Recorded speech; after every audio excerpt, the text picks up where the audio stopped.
জীবন বাঁচানোর জন্য মহিন ও রূপালী দৌড়তে থাকে।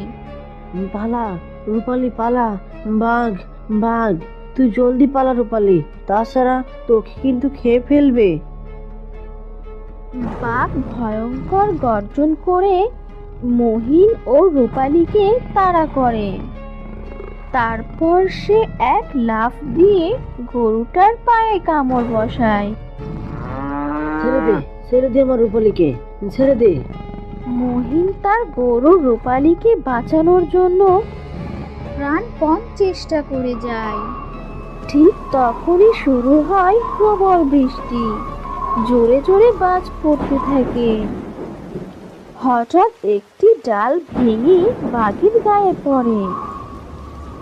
বাঘটি গাছের ডালের নিচে পড়তেই মহিন তার গরুকে কোনো মতে